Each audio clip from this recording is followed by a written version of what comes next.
Hey everyone, before we jump into today's episode, I want to give a huge shout out to our sponsor, Open Water. As a chef and restaurant owner, I know how important it is not only to serve amazing food, but also take care of our planet.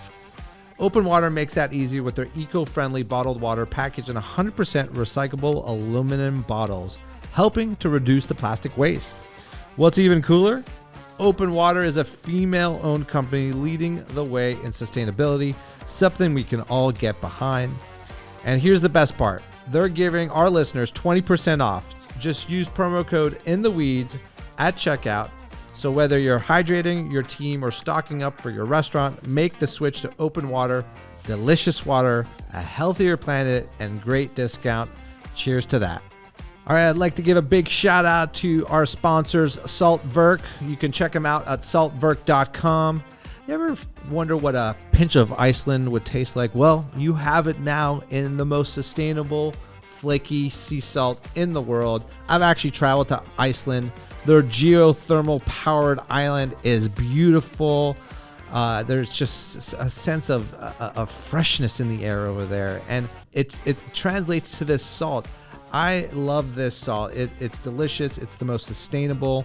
Again, you can, buy just the normal flaky sea salt, but they also have infused salts, which I've been using at home lately a lot. They have this birch smoked sea salt that I love using with seafood. They have the lava salt, which is super black and cool looking. It's got a certain different type of taste to it. They have the Arctic thyme salt, which I use for my pickling liquids. And again, guys, just don't think of salt as something to season post recipe. You can use all these salts in the recipe alone. At We The Pizza, we use their flaky sea salt in our dough preparation. And they have this seaweed salt that I just used at an event that I loved at the Indy 500. I made a plant-based crab cake, and I was looking for a little bit more of that ocean flavor. Guess what I used? Saltwerk's seaweed salt. Gave me just that ocean flavor that I needed for my plant-based crab cake. It was a hit. Guys, if you want to use my promo code, you can. It's at In The Weeds Pod. You can use it on their website. You'll get a 20% discount on all their items. Stock up. This salt is amazing. And again, it is powered 100% by geothermal energy, the most sustainable sea salt on the market. You're welcome. Get yours. No Salt Bay in the house, just Saltwerk. What's up, everybody? Welcome to the In the Weeds podcast, where we dive deep into the craziness of the restaurant industry and so much more. We discuss food, beverage, even food policy issues. Basically, if you love to eat and drink and are curious about this industry, this podcast is for you. I'm your host, Spike Mendelsohn, a recovering celebrity chef, a long life restaurant rat from washing dishes in my family's business to cooking at Michelin star restaurants, competing in reality cooking competitions, and serving as an advocate for food policy issues. My life is always in the weeds. We're broadcasting live from the District of Columbia, our nation's capital. On today's episode, we have a very special guest. She's a chef, judge, and the queen of culinary comfort charm. Known for her southern roots and her vibrant collection of eyewear, our guest is a force to be reckoned with. Whether she's whipping up soul food or judging with a perfect blend of warmth and honesty, she is here to spice things up and serve some serious kitchen wisdom. So grab your forks and get ready to turn up the excitement. Please welcome our guest, Chef Carla Hall. What up? What's up? You see that intro? They write the best intros here. Oh, that for was me. amazing. Yeah, that wasn't you. No, this wasn't me. I don't take credits for Jason. Yeah, everyone knows Jason writes the intros and tries to surprise me. Turn up. Very clever. Carla, welcome. Thank you. How are you doing? It's good to see you. I feel like I'm in the weeds. I'm in the right place. Oh, your life is in the weeds. It has. I've been watching your life lately, and you are all over the place. I'm hustling. I'm a hustler from way back. I'm a hustler. Well, it's great to have you. I'm excited. We've been trying to get you on the pod, and you're so busy. You're in the weeds, and we've known each other for quite some time now. I mean, 16 years. That is nuts. So actually, 17. I lost count. I feel like, but we go way back, way back in the beginning. I remember seeing you come at the restaurant on Capitol Hill, Good Stuff Eatery. It might have been Good Stuff Eatery. Is that where we first? It was right. Mm-hmm. We first met there. Man, we were just slinging burgers back then. I can't believe I'm still surviving in this industry with that restaurant. I know. We're still going. It's undergoing a new, it's time to kind of refresh that brand. So it's been so long. So tell me tell me what's going on. Where are you? So you're in DC. I'm in DC. Yeah. What is going on? I'm working on a baking book right now. A baking book. Cookbook as we speak. I think I'm going to be all gray when I finish this. It's very tedious, but I'm enjoying it. And then is this your fourth book? This is my fourth book. My fourth cookbook. Yeah. But I have a children's book, and I have another children's book coming out next year. You have a children's series coming out? Mm-hmm. I love that. Yeah. I'm very excited. So cookbook life has been good to you? It has been good. A cookbook is, everyone thinks you make a lot of money. It's just a heavy business card. Yeah. That's what I feel like. I was going to ask you, is it financially something that's awesome, or is it more passionate and marketing plays? It is more about your passion and marketing plays. It is not a financial boom. Right. Not for me. I mean, unless you're a few, very exactly. Very few actually make the money. Well, that I think that's interesting because I don't think people realize the amount of work that actually goes into it. And you might get some upfront money here and there, but you're usually spending that on illustrations or recipe testing. You're spending it on the photographer. I had a decent advance in my first two books. I'm probably never going to see any return for my second book because it's in my storage. Yeah. I have 60 cases in my storage. 60 cases. I should have brought a couple cases. You should have brought a couple. We would have handed them out to everybody. I know. All the students here. What? Yeah. I know.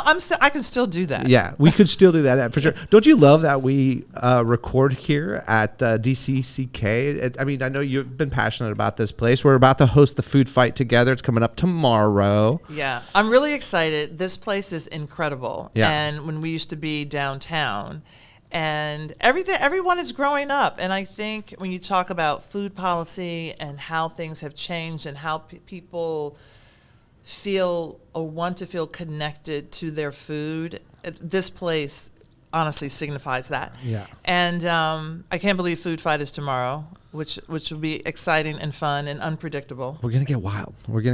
I want to dig in with you, Carla, a little bit because I've always had this curious nature, and although I know you from from when I met you and I've seen your career, we've been on Top Chef together. You're a DC chef.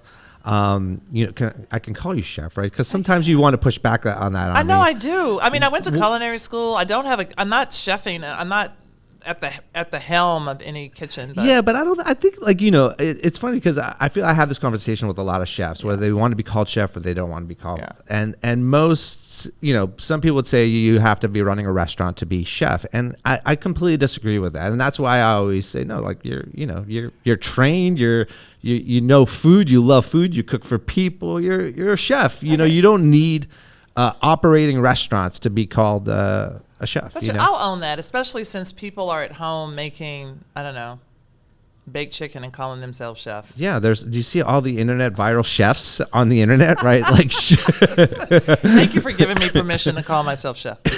Okay, you deserve it.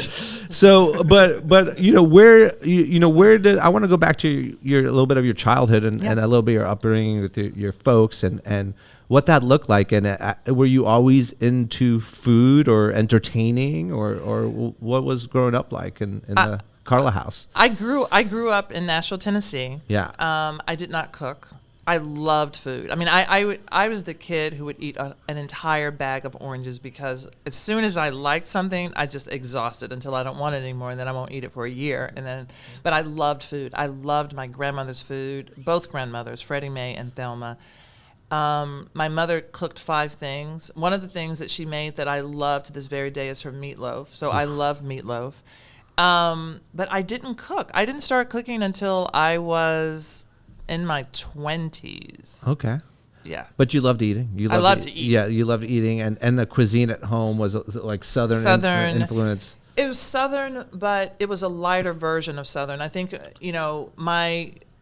my grandfather had hypertension, so our food was lighter. So that's the food that I gravitate towards. I love the flavors, but it doesn't need to be heavy and, all the fat, all the salt, all the sugar. Yeah. Maybe the sugar. Maybe just a little less better is what she's saying. A little.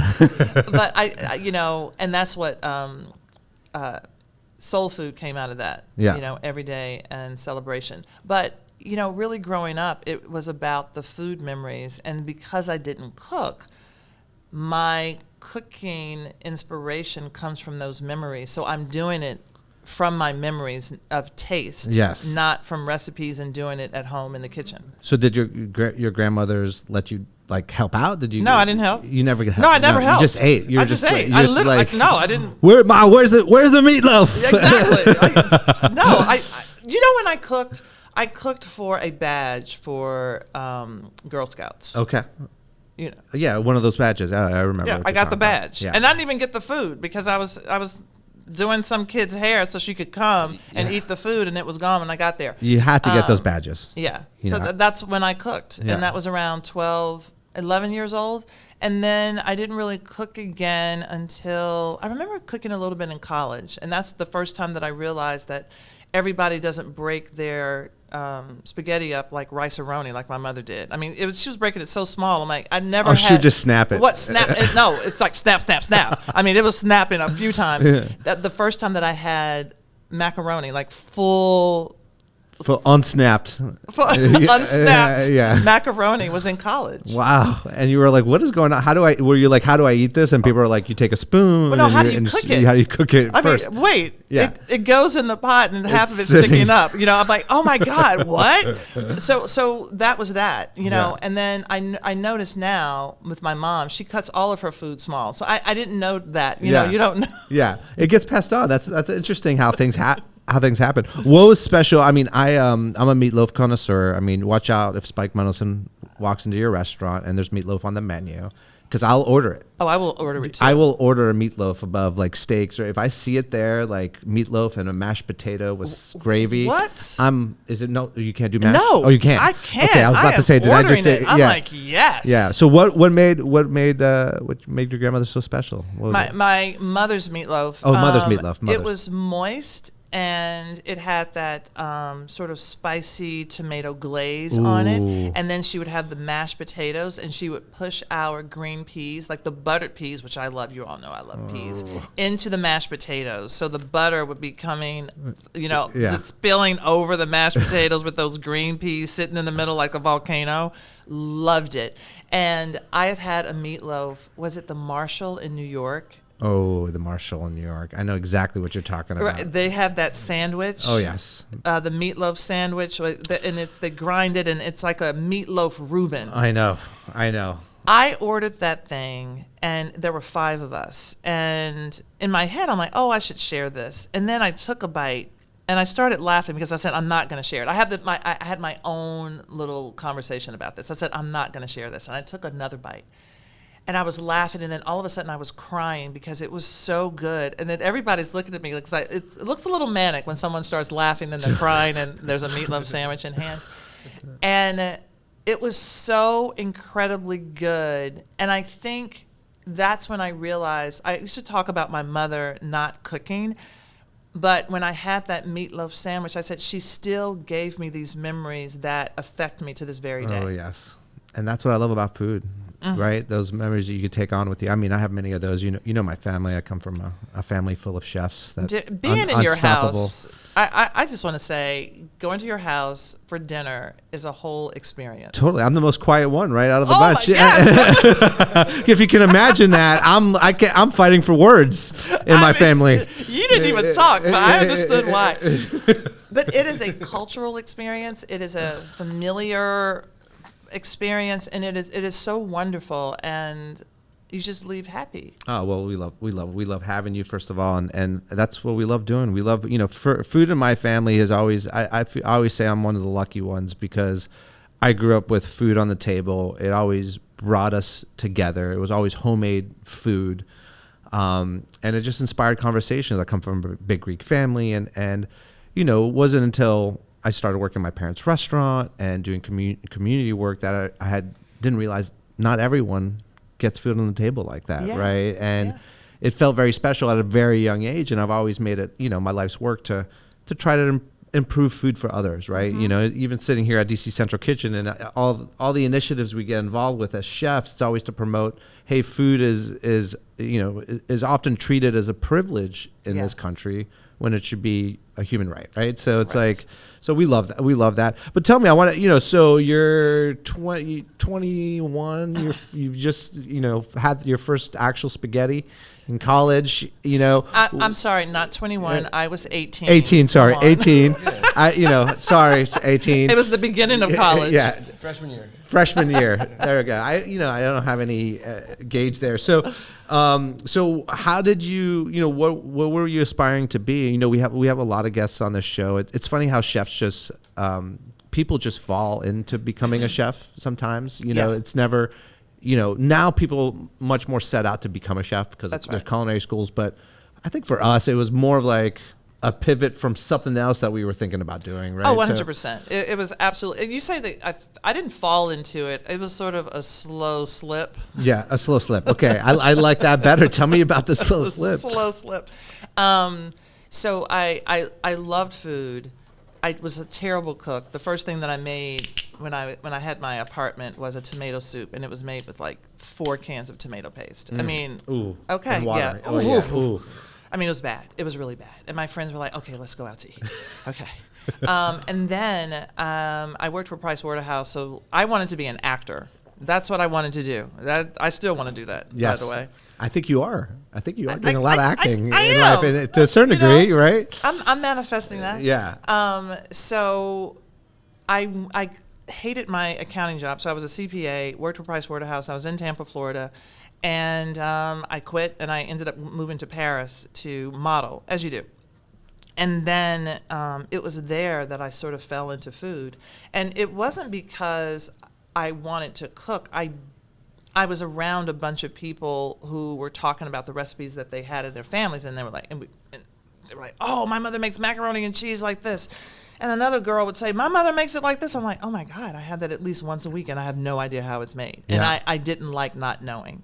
So I went to the American bookstore. I started buying books. I started trying out recipes and cooking for people as an act of gratitude to allow me to sleep on their couch. And that's how it kind of started. In Europe, you were going to the American in the bookstore. So, okay, so Tampa was, where'd you go to school? I went to Howard University. Oh, Howard. Oh, I actually have a fact. You went to Howard University, and in your yearbook, there's Kamala Harris is right there next to you, right? That's Kamala Harris. Well, she's 4 pictures over. 4 pictures same over, line. But same school, same time. Yeah.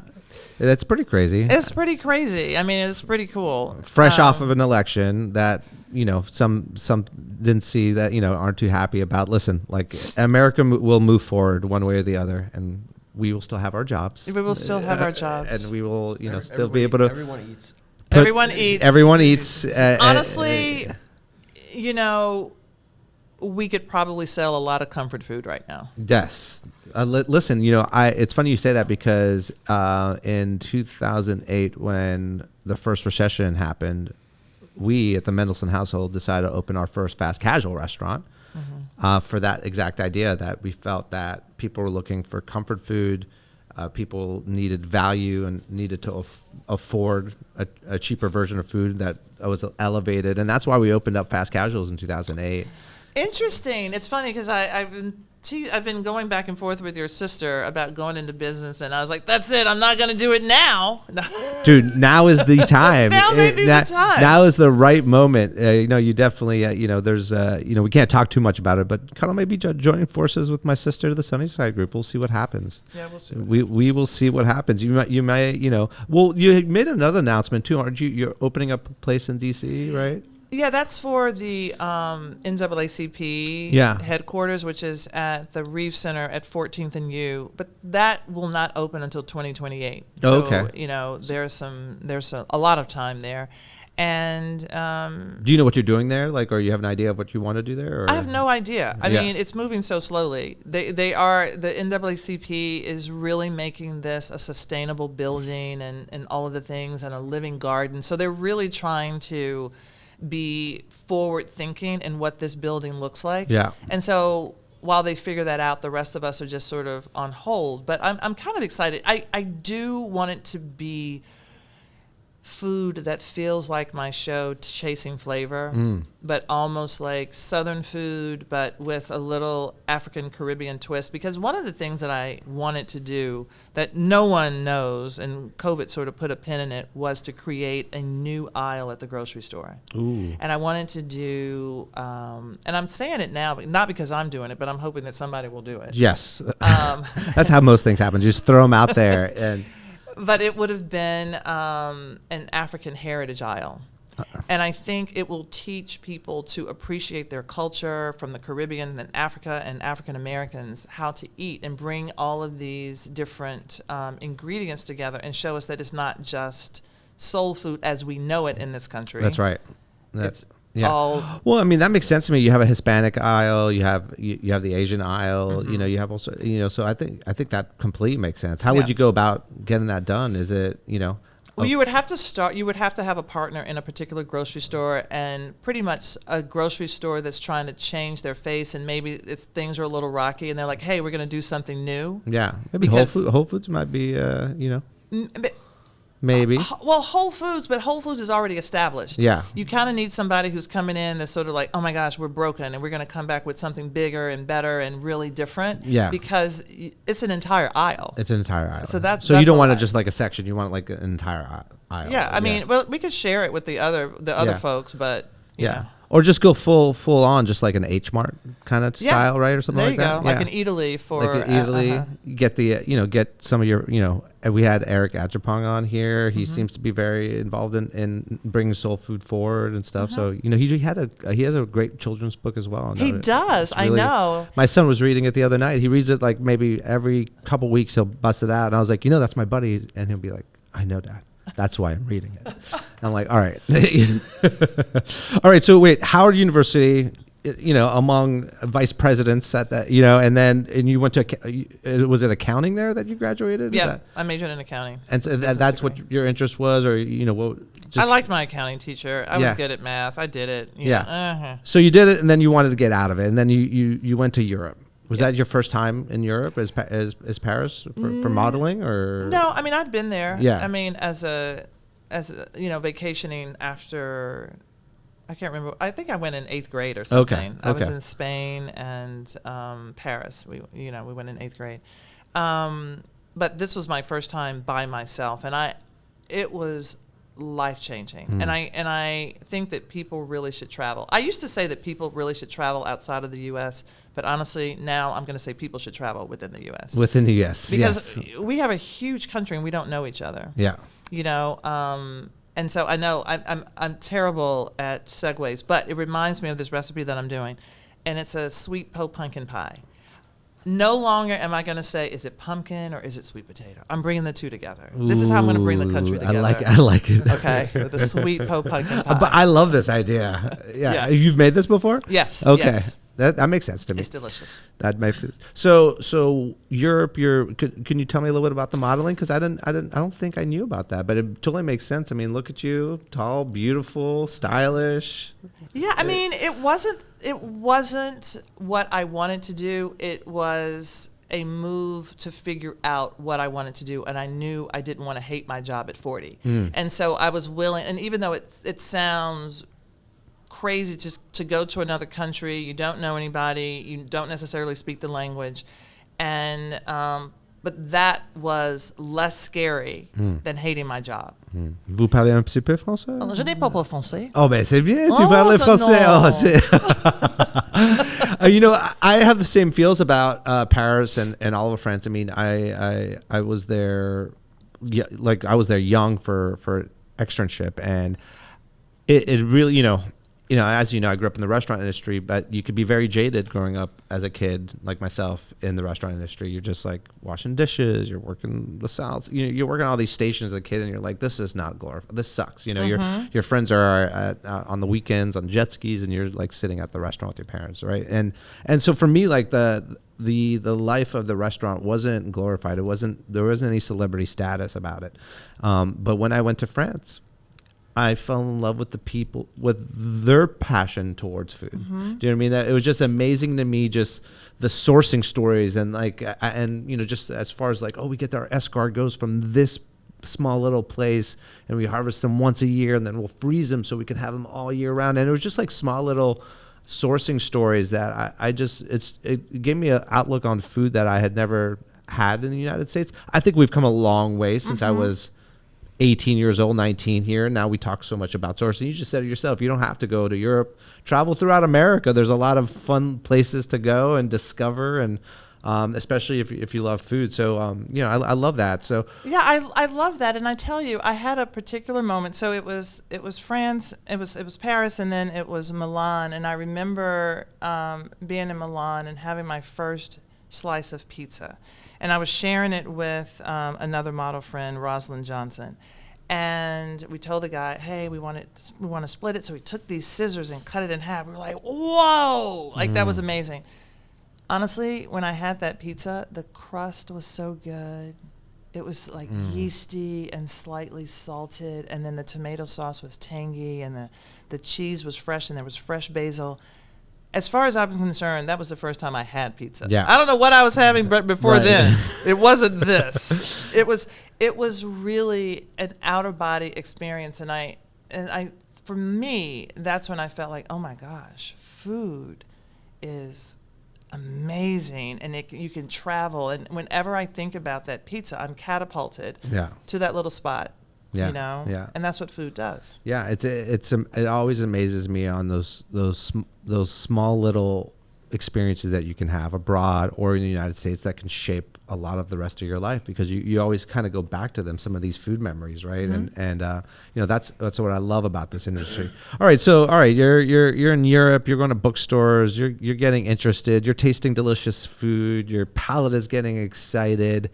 What's the next move for Carla? Does you come back from Europe? And yeah, the next move, my mother got sick, my agency went bankrupt, and so I came home and I started a lunch delivery service as a fluke. So all those things, and then I ended up going and living in London for just over a year, like a year and a half. And I started a lunch delivery service based on some of those dishes that I was making.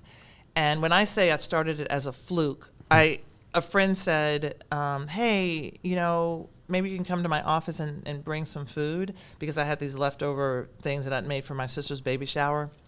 So I get up that morning, I make some stuff, and I put it in a basket. I go to her office, and she said, hey, this is my friend Carla. She has a business. I'm like, what? Yeah. Inside, I said, what? And then they were like, what's the name of your business? I looked at the picnic basket. I looked back up at the doctor and whom I was serving, and I said, the lunch basket. Lunch basket. And then I was just giving them this food, and then they're like, when are you coming back? I said, tomorrow. So I went home, I made some stuff, and I went door to door, hair salons, doctor's offices, florist shops along Kennedy Street in D.C., and within a week, I had 7 new clients. Within 2 weeks, I had 14. And that's what I did for 5 years. I worked every single day for 5 years. Wow. Like every day. Wow. And when I say every day, I mean every day. I wasn't delivering every day, but either I was making the food, I was cooking. If you visited me, you were working. Yeah, you were organizing it. Yeah. Yeah, you were working. So your friend threw you into business, basically. She did. She did. And, there are no mistakes in the universe. And I had a mail truck that I bought for $200 that, Yeah. I had one seat, so I was always driving, because if you... Yeah. So what year was this? This was This was in 91. 91. Oh, okay. So, yeah, I mean... 90. It was in 90. 90. And so you started a survey, and then, so where did that lead? So then I went to culinary school in 95. I worked every single day, and somebody said, oh, you should go to culinary school. And I looked at all of these different schools, but they were expensive, and I'd already been to college. And so, Jay, you got something to say? I was just saying D.C. was very different back then, especially Kennedy Street. Yeah. And you hustling at Ward 4 like that is a big deal. I mean, and you know what? For me, at the time, and this is bringing things forward, I remember saying to people, I'm going to show you how you can eat without beef or pork. I never used beef or pork. I was always trying to bring healthier options to this neighborhood. And it's also when I started doing my biscuits with smoked turkey. I made a honey mustard, and I would give them out for free. I'm like, I'm going to give you one, because the next one you will be paying for because you want it, and you're going to be getting multiples. And so that's how I started, and it was amazing.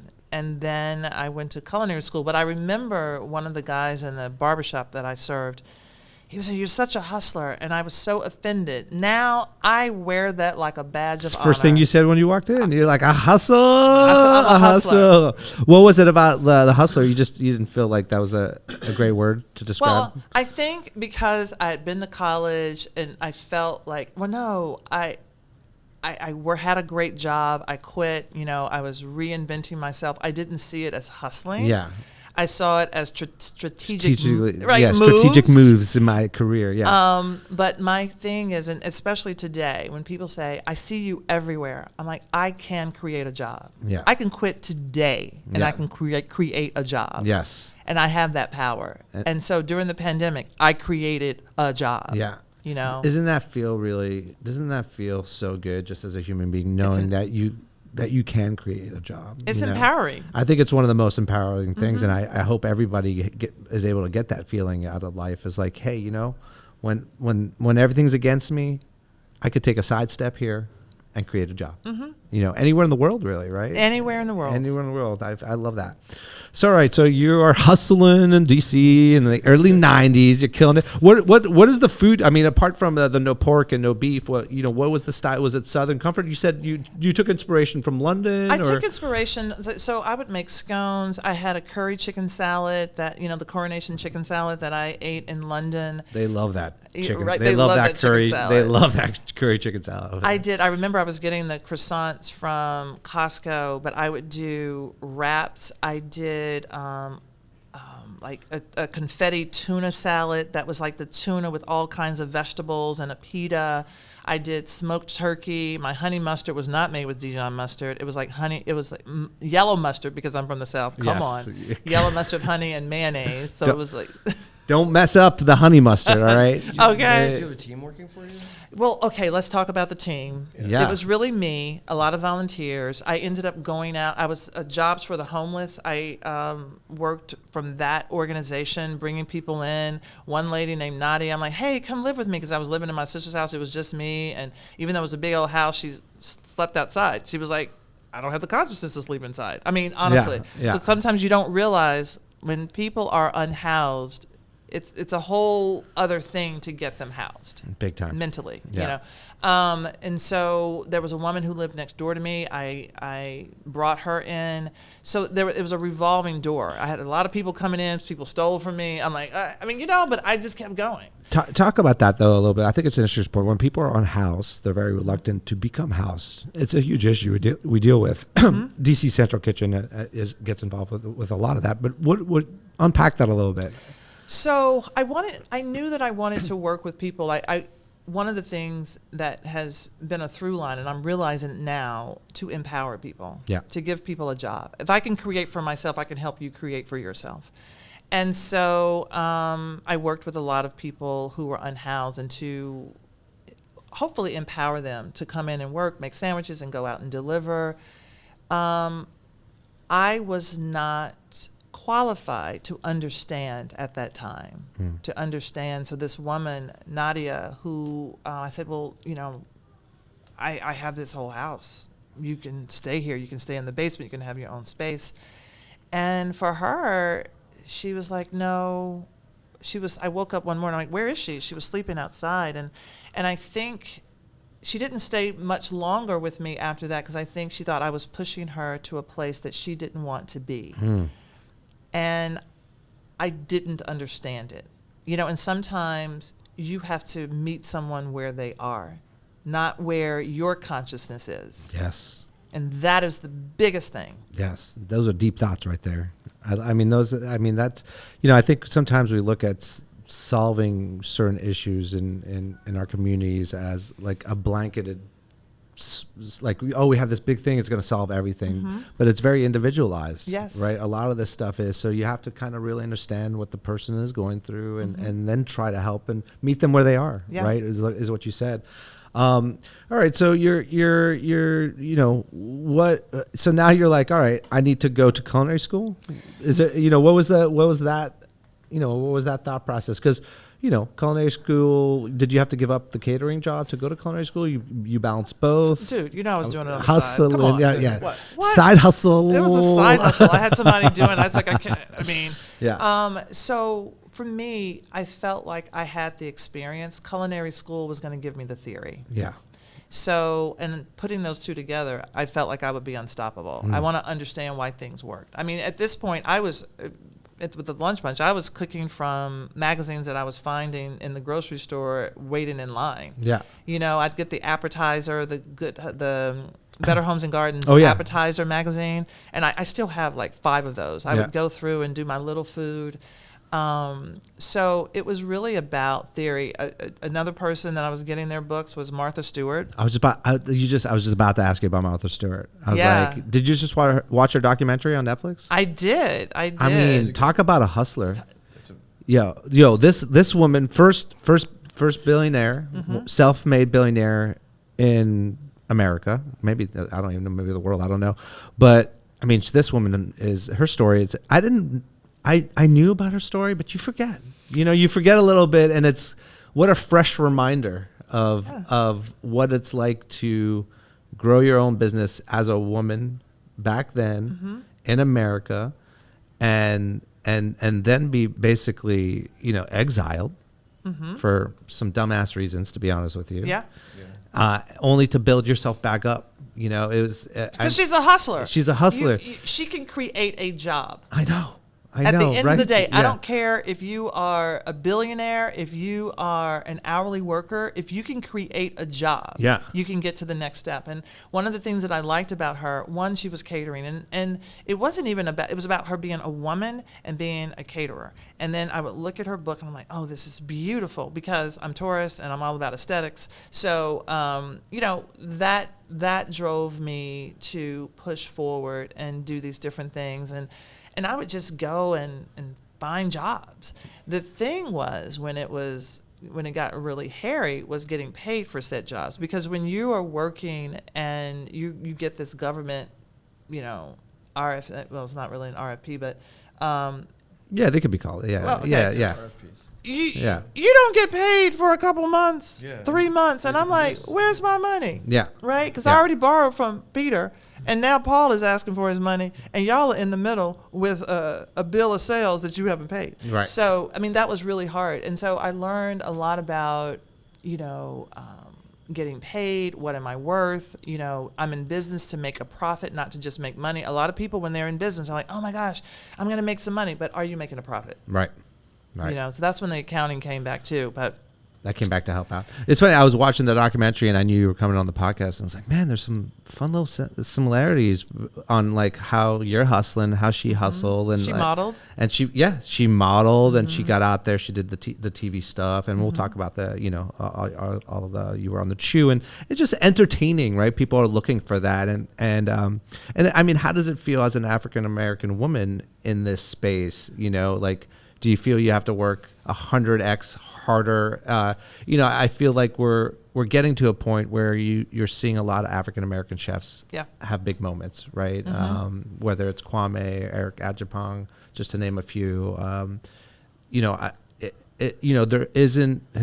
hasn't been as much investment into women entrepreneurs, and then even less so with women African American entrepreneurs. And I know that's something you're passionate about, right? So Yes. For me, sometimes you're working so hard you forget what the barriers are because you're just in it. You're just trying to, and then you get a job. You're like, oh wait, is it because I'm black? Wait, Yeah. But the one thing that I want to say to that is there can be more than one. There can be more than 5. There can be more than 10 African American chefs. There can be more than 20. A lot of times, when you feel marginalized, you think, oh my gosh, I can't have the competition because there can only be one. Trust and know. There Yeah. can be many. many, yeah. Yeah, I mean, of course. But you're saying, of course, as a white man. Yeah. I'm saying, of course, as a black woman, to Yeah. know that you're not competing against me. I'm not competing against you. And I want to say to all my black brothers and sisters that if you know that you're supposed to do this, no one is going to stop you. Yes. It is yours. Yes. And so nobody can take that job from you. Yeah. So I think And you don't necessarily have to have all your ducks in a row to take advantage of that job. Like as a white male, we feel that we're always ready for the task. Yes, you are. You You'll know- see a list of 10. You're Yeah. like, hey, I know 2 of those. I can get that job. You know, Yeah. women will be like, oh my God, there are 2 things I don't know. I don't know if I can get that job. There you go, and that's I think a key difference, and I would just say from coming from a bunch of women entrepreneurs in my family, I'm like, you guys just go for it, just do it, Yeah. whether you're African American male or a woman or whatever, is just have the confidence. There's a little bit of fake it till you make it in this business, and I've always been taught that from a young age. Sometimes you'll fall right back down, you know what I mean? But you got to get yourself back up, and you got to go for it. Carla, do you think and I don't want to get you in trouble, but do you think the TV industry and then the publishing industry has caught on that, there could be several successful African American authors in the cooking industry and TV personalities, or are they still like kind of balancing it? Have they caught on to What you're preaching? Yeah. I think there's still a cap. I Yeah. really do. I think, I do. I think that there's still a cap. I think that they're like, we can't have too many. There's a pushback on the other people too. Yeah. They're like, wait, what's happening? Where are all these new people coming in? And I think that when I had my soul food book, and I wanted to be represented by PR to push the book out, and I was working with a company, and I was like, and I made the decision because I liked the person, and then I realized, wait, she doesn't really know me, and I had to say, where are black people in the business? They're not in food at the time. They weren't in food. So in New York, I could not look to see who you had helped who looks like me. Right. So I had to go to LA because black people are in music and film. Mm-hmm. And so that's where I found PR. And I went in and I said, look, I'm going to tell you why I'm here. You seem to know, and I talked to a couple people. I said, I need somebody who understands the markets that I am trying to reach into for my soul food book, which I was already told that I shouldn't do. But I pushed back. They were like, well, no, your fans are so diverse. So you're saying that soul food isn't for everybody, but I can get a Greek cookbook or Italian or Korean or, all of these other cultures and cuisines, but soul food doesn't sort of fit the bill. So I pushed back on that, and here we are. But I think that finding the right company to push you through, they didn't know that in New York. Right. I don't care how many times they told me, oh, I don't have to. Anyway, they didn't know. Yeah. So I think that television is getting a little better. The diversity was with the judges and not the host yet, but the judges, occasionally a host, but they didn't have the diversity of the folks who were competing. Yeah. And there was one instance where I was judging, and these, the 2 finalists were black.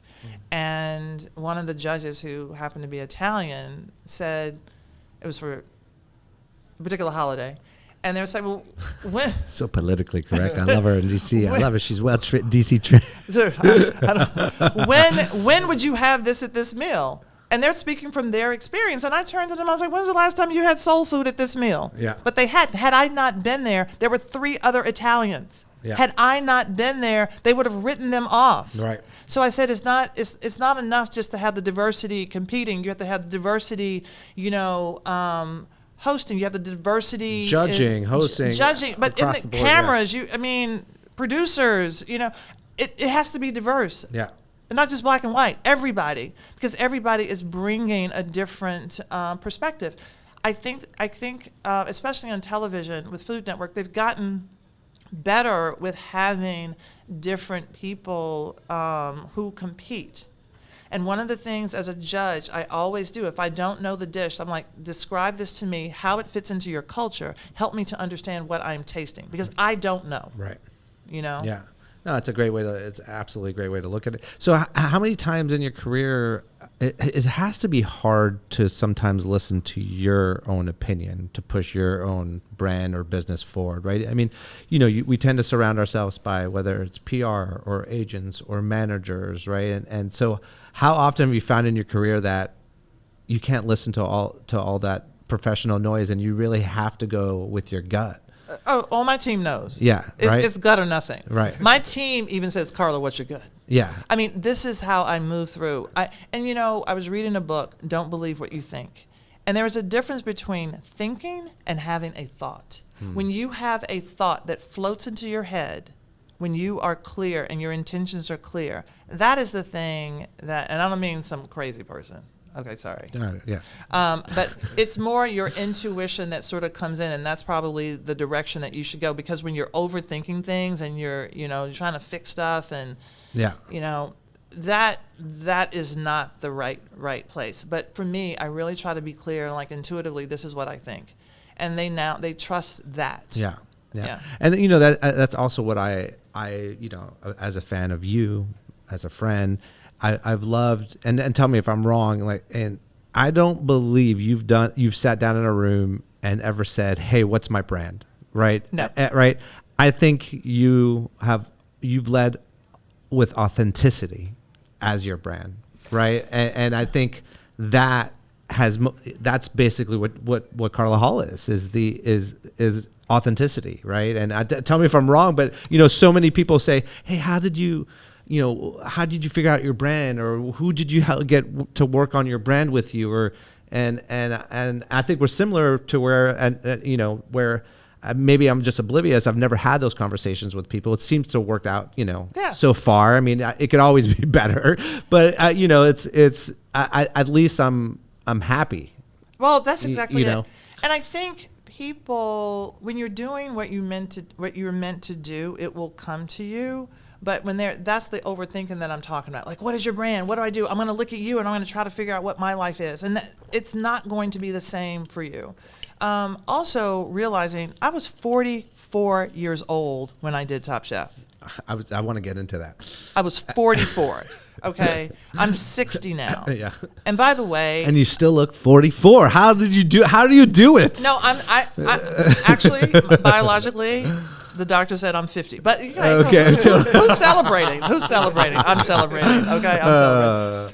But there is a sense of, I knew who I was. Since I left that accounting job, my intention was to do the thing that I wanted to do. My grandmother said, and I say this a lot, it is your job to be happy, not to be rich.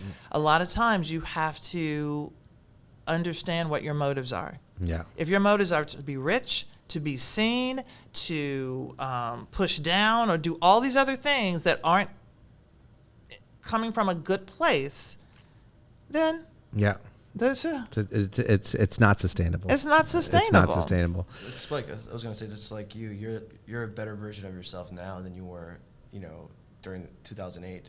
Well, yeah, for sure. Because, in 2008, I had brought management teams. I was super young. I hired a PR team out of New York, and they branded me, for better or worse, as the bad boy chef.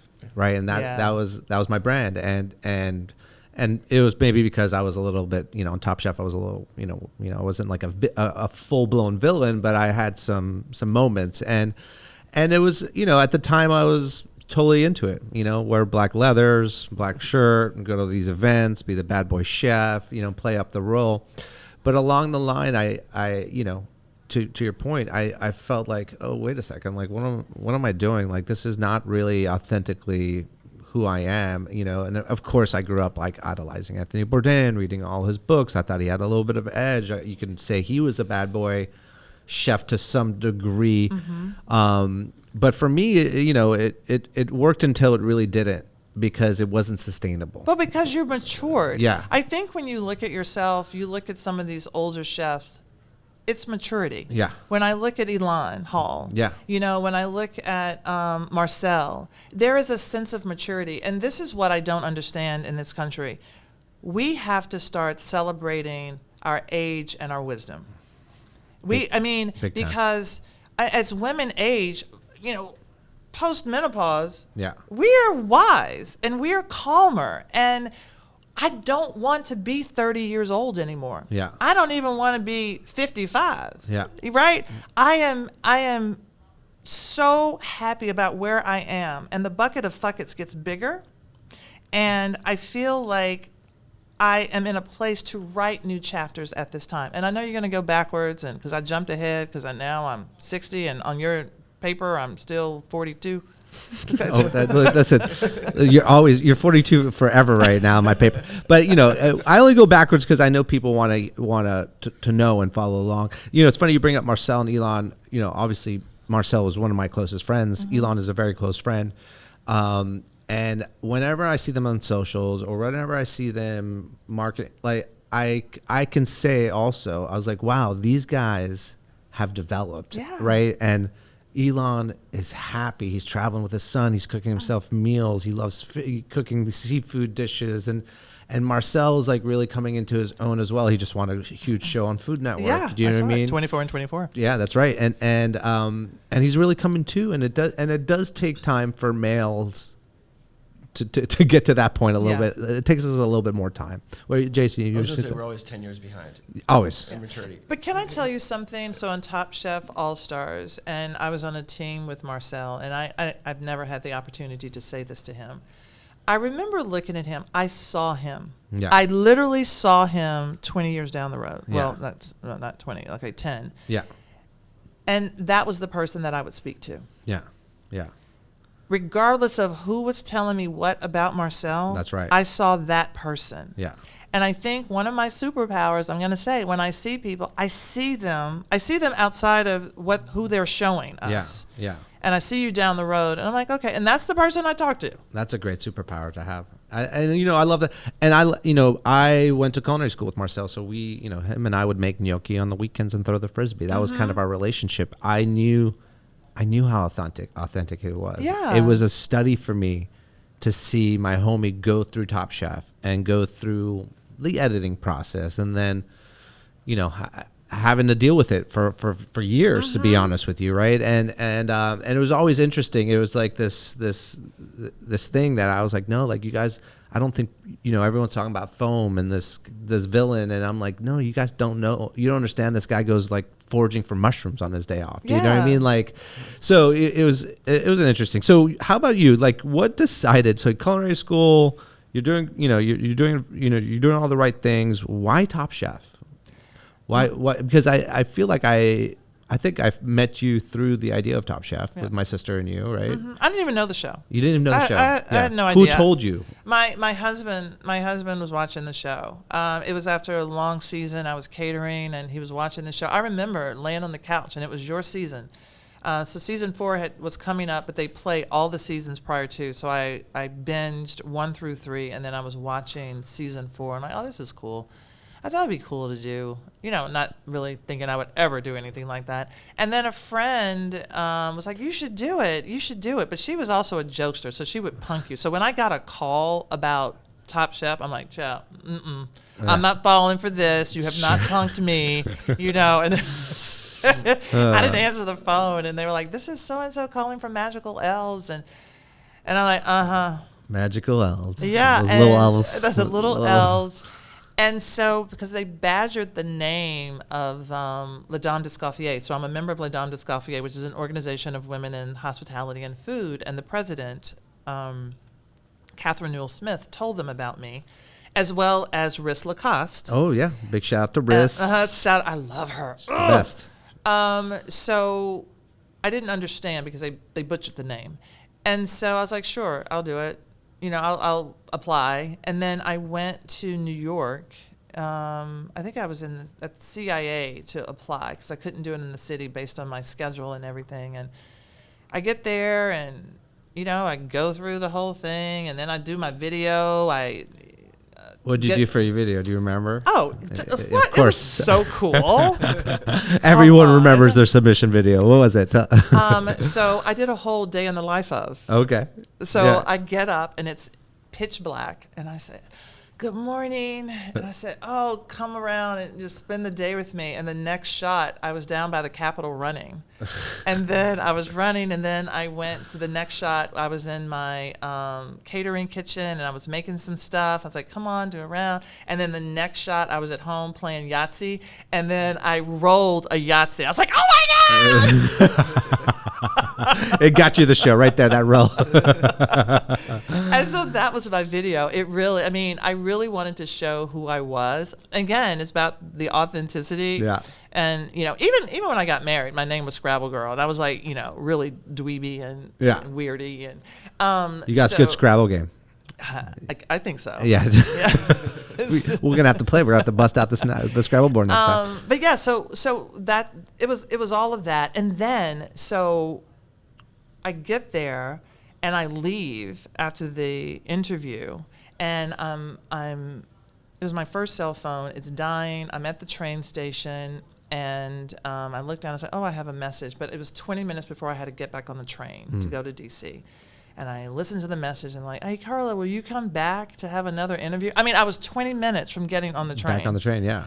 I mean, so everything big that's happened in my life is almost like the universe is like, I'm telling you, this is where you should go. Right, yeah. So, you know. You got to follow those idiosyncrasies in life. Yeah. I live and die by them. I mean, it's just like, you know, you always have a thought of where you want to go, right? Mm-hmm. And then there's these things are going to come along the way that are just going to kind of guide you or push you one way or the other. It's so funny, hearing you about your submission video. What did you do? Well, I had two, unfortunately, because so I submitted for season 3. Oh, okay. And what did I do? I was working for Drew Niparant in my Vietnamese restaurant in New York City, which was right next to Chinatown. So I had Mike Coletti, which I think you know. He's a good friend of mine. He's been with my restaurants for years. Just film me a day of the life of Spike at the restaurant. And I had him set up a bunch of like recipes around the restaurant. We bought a live eel and some watermelons and a samurai sword. And so it started off with me wrestling an eel downstairs. Oh my God! In the kitchen, and eventually fabricating the eel on camera. I know Peter would probably come after me now, but and then watermelons would just come flying out of nowhere, and I would like samurai sword. I was just doing like crazy stuff just for attention, and I got called for the interviews to LA, and I went through the entire process, only for them to kind of write back, hey, we're passing on you this season, at which point I wrote an email to Andy Cohen saying your show is going to go up in flames. You suck. Oh my God. You've made the biggest mistake of your life, because obviously I was the asshole back then. And I didn't get a response back from him until probably 7 months later to that email that I had sent. Mm-hmm. I got a response, hey, by the way, Spike, we loved your submission videos. Would you mind going through the entire process again for season 4? And so again, I did another submission video, and I went through the process and eventually got casted. So, well, it's interesting.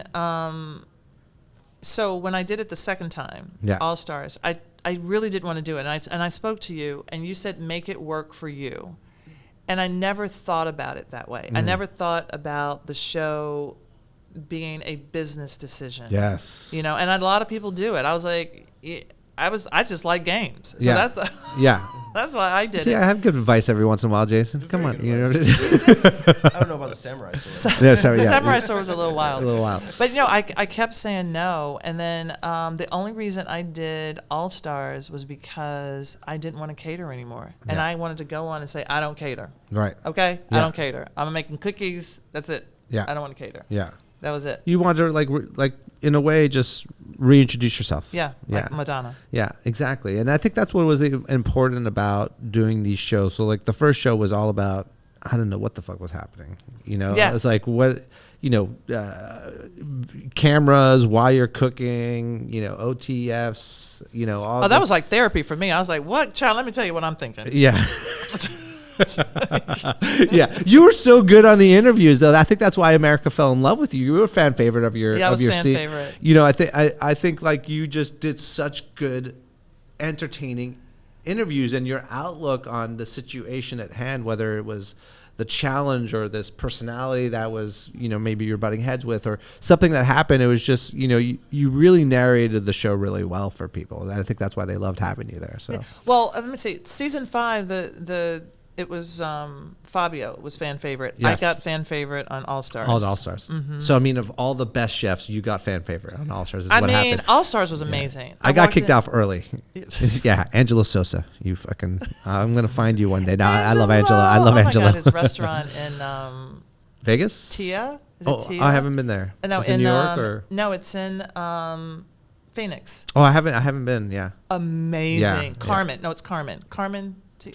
We'll look it up, yeah. It's incredible. Yeah. He's amazing. I mean, he was the chef at Budokan for quite some time, and you know, he was very slick on Top Chef. You know, he would everything in a spoon. Everything in a spoon. You know exactly what I meant. See, Carla knows exactly what I was saying. I was like, wait a second, why am I cooking real meals for 500 people, and he has 500 little miniature spoon? Look, y'all, we're doing this big ass thing here, like a whole like casserole dish, and he's like, there you go. Here is my taste in this little spoon. Right. I've and you only get one curated bite. The whole spoon for you. The salt is going to hit you exactly when at the right point. It's going to be amazing. Angela, you know we have to tease you, right? Of course. I think Tom eventually got a little annoyed, and he's like, no, like, we need you guys to cook food for everybody, not just the judges. But you know, listen, interesting characters. Everybody has their own approach when they go on the show. I certainly thought it propelled me into this career that I have now. You know, I think if I hadn't had Top Chef, there's our pizza. Look at that. Look, Carla, there's our pizza. Look at that. Really? We get pizza? We get pizza. We the Pizza is hand delivered over here. Guys, thank you folks at We the Pizza for delivering. Oh, we got a fan. She wants a photo. Big love. Yay, We the Pizza. We the Pizza. Look, Carla, we got so much deliciousness here. We got homemade baked goods for my sister. This is my grandmother's applesauce cake, by the way. Applesauce crumb cake. It's amazing. Which is the thing I want to talk to you about is, you know, it seems like you play the fine line between savory and sweet, right? And you know, I don't you do such a good job at it. I see you on these baking shows. I see you on these shows that are judging savory food. It's very, very complex. Like, you can't say, hey, she's a baker or a savory chef, for instance. So it's like, it's very interesting. So what's interesting is when I worked in restaurants, I was absolutely savory. Yeah. But, you know, and baking I made scones and things like that for the Henley Park Hotel, and, you know, baked goods and my grandmother's 5 flavor pound cake. And I would do chefy desserts. Yeah. But when I had a cookie company, so I had those petite cookies, I which, remember. by the way, I want to bring those back. I mean, They were that's delicious. the one business that I miss. Yeah. It's because I had that business that I was even asked to judge on the baking championship shows. And I just found out last year that's why. Oh, I had wow. no idea. Yeah. So that's why I got the job. And then as soon as I got the job, like a year later, that went away. So, you know, when you think about what happens in your life that propels you in a particular direction, that was the reason that you didn't need it anymore. Yeah. So, but I love baking, and I love the baking shows. And as someone who has competed before, I think for me, Top Chef was about becoming comfortable with the uncomfortable, and that's what I say to these contestants. It's not, and I actually heard I was watching The Voice, and I heard Snoop Dogg say this. It's not what you do in this moment, it's what you do with the moment. And it is so true. You do a hard thing, you can do another hard thing. And it's not surprising that many of these people, whether they're on television again or not, who compete, they still do something else because they did a hard thing. Yeah. Snoop Dogg. Him and Martha Stewart's relationship is so unique. Right? Don't you? I mean, I love that. I just, you know, when that relationship started budding, I was amazed by it. Yeah, unexpected. They both do weed. I think it's great. Yeah. They both do weed. Is that what she said? Calling out Martha Stewart. Yeah, I think she was stoned the entire time she was interviewing on her documentary, probably. So, Carla, we have pizza for you. Okay. We're going to keep talking, but you requested a breakfast pizza. I did. right? And I can't quite see it, but let's see, make sure they made it. Oh, there you go. Look at that pizza. That looks delicious. And this pizza is inspired by biscuits and gravy. Oh my gosh! Here's your. Oh, hey, there's Supposedly, yours. It's inspired by biscuits and gravy. yeah. Okay. I think that's what we. I think that's the. Oh, you can tell it's Yeah, I like to very- smell my food. Yeah. Okay, we're eating. So both of us cannot be eating at the same time because you just hear chewing. So, Spike, how do you like your pizza? It's great. It's not the biscuits and gravy. I think it's just a breakfast pizza. So we were going back and forth. Are you making a breakfast pizza? Or are you making biscuits and gravy?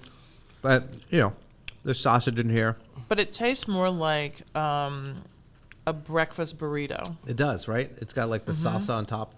Look at that undercarriage. The undercarriage is amazing. Look at that undercarriage. I didn't know that was the name of it. Yeah, I didn't know they used that term either. That is the term. Oh. That is Jason. This is the term. Look at that beautiful undercarriage. I like that that's quite a bit of egg on here. Yeah. That's great. Well, you're an early podcast, so 9 a.m. in the morning. This is yummy. And the salsa, this is really good. Yeah. Yeah. Listen, we know how to make pizza. The so your Top Chef experience was fantastic. You debated about doing the All Stars. I won't do it again. No, you won't ever do Top Chefs again. No reason to, right? Why would I do that? Yeah, I don't think I have. I'm pretty done. I'm done doing competing shows. I've been asked to, and they're very nice. I've been asked to go do Guy Fieri's show. Me too. We have I'm sure you have. We have all our peers are on there. And I'm happy for them, but I don't think it serves me at all. And I'm into doing things that just serve me It at this doesn't point. serve you. It clearly serves them. It Yeah. brings an audience. Yeah. And I'm like, why would I do that? Yeah. If it doesn't serve me too, why would I do it? Exactly. Yeah, that's at the point. And I think it's an interesting. When you're starting off your career, some of the best advice I got was say yes to everything, answer every email, right?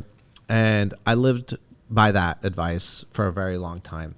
But at some point in your career, if you're doing things right and you're developing, that advice is no longer great advice. Correct. Right? It's more like learn how to say no. Yeah. Right? Yeah. And learn how to guide and super focus your career now at this point to serve you, or you're continuously just going to be feeding the animal, right? Like that. Right. That's, so, it's an interesting way to how you're supposed to start off, and you want to be humble about it, right? But then you have to really, you really have to choose. No, but it should be like that when you're younger, because you're fact finding. You're trying to say, is it this? Is it this? Where's my place? And then the more you do that, you will see that you are drawn to certain things, and that's the direction that you should go in. So by stepping backwards, you're wasting your time. Yeah. Yeah. Well, it's we always on this podcast we talk about people's accomplishments, but we also know that this business is hard, and that everything has to be earned, right? And sometimes there's big failures. Listen, I've closed multiple restaurants in my career. Some of them were my favorite restaurants, and so I'm just wondering, you did go into the restaurant world for some time, and how did that work out? It really wasn't for some time. It was 1 year. It was 1 year. I mean, come on. Oh, okay. It was just 1 year. It was just 1 year. And was this before the Top Chef or? No, or this was afterwards. Yeah. This was in 2016. I feel like I was working on it from 2015 to 2017. Yeah. Or 2015 to 2016, and it opened in 2017 and closed in 2018. It was really hard. It was an amazing experience. I didn't want to open a restaurant. I was about to ask you why were you doing it? Yeah. I didn't want to do it. Yeah. Which it was one of those things I should have said no to. Yeah. But I learned so many things about myself. I learned a lot of things about my food. I mean, the R&D that I put into it, the team that I had. So I don't disparage those experiences, because everything happens for a reason. Yeah. And I learned a lot about why I should say yes. But And then afterwards, so I was holding my lease for 5 years after the restaurant closed. Ooh. Wow. Yeah, that's In New York. That's a lot. In Brooklyn. So that was really hard. Yeah. But if I look back and, and I talk about how everything happens for a reason, because I had to dig deep and just hustle to pay it. Yeah. All of the different things that I said yes to are due to where I am now. Yeah. So, I mean, it's like, it was hard, but. I mean, that's exactly it, right? Yeah. You gotta, you gotta go through those moments. Right. You gotta go through those moments. So, all right. So restaurant life, you took a shot at it. It didn't pan out. You might do it again someday. Yeah, I had hopefully, to. I would have a really great partner. I would partner with somebody who knows what they're doing. Y'all. Listen, we come from like 5 generations of restaurant industry, whether, we love it or not. It's just the facts. But you know what? It's interesting because people will say to me, Carla, like, how do you do television and blah, blah, blah. And then, because I'm trying to do that. I said, look, you have spent the last 10 years doing restaurants. Yeah. I have spent the last 10 years being on television and hosting and all of that. Yeah. Neither will look the same. No. If I tried to do a restaurant, it wouldn't look the same. If you tried to jump into my shoes, it wouldn't look the same. Oh, no. We have spent our time honing a skill that is very different. Yes. Yeah, that's what it's about. So tell me more about that skill now. Like so the Chew was a big moment for you. Yeah. Right. Was that the first big national show? Like, I mean, Top Chef was a big show, but I mean, this was. It was very different. I mean, Yeah. Top Chef was, you do what you do, and there are cameras who are chasing you around, and they're capturing you doing what you do. Being on a television show where you are hosting and there are guests, and then there are segments that are 4 or 6, maybe 6 minutes, it shortens everything. And so I had a hard time making that transition. I mean, for the first 3 years were really hard, and nobody really knew about it. Nobody knew that. They were really hard. I would go home crying. I mean, it was tough. What were the things that were stressing you? I think when you're on television and like, oh, we want you, and then you get there and like, hey, we're gonna do media training, and you're like, wait, you don't really want me. You want a version of me, or you want a black person that looks like me, or you want a female that looks like me, or you want an older person from the South who looks like me. But when I show you who I am, what you're telling me, you really don't want me. Right. That's how I felt. Yeah. I mean, it may not have been the case, but that's how I felt. That's how you felt. And so that was really hard, and finding myself and my way in that, and finding that authenticity. I remember my prayer every single day was to be my authentic self, and I didn't know how to do it. I didn't know how to find it in an industry I didn't know. Yeah. So it was really hard. I got to tell you, it wasn't what it looked like from the outside. And like, oh, you were great, but I didn't feel great, and I wasn't told that I was great. It's so weird that how you can from the outside look at you and you're having so much fun on something like this, and it's going so well, but. And I had fun. Yeah. And I had fun, and I loved the camaraderie. We were really close, and the part that was the relationships, because those guys helped me be who I am. I mean, I was basically, you were watching me go to school. Yeah. Have you ever watching anybody learn something? I mean, it's tough. Who was the producer on that show again? Gordon Elliott. Elliot, that's what his name. He And, ended up marrying one of my ex-girlfriends. Oh, gee. I caught you on a bite there, right? Don't worry, I'm just gonna do a little self-promotion of. First.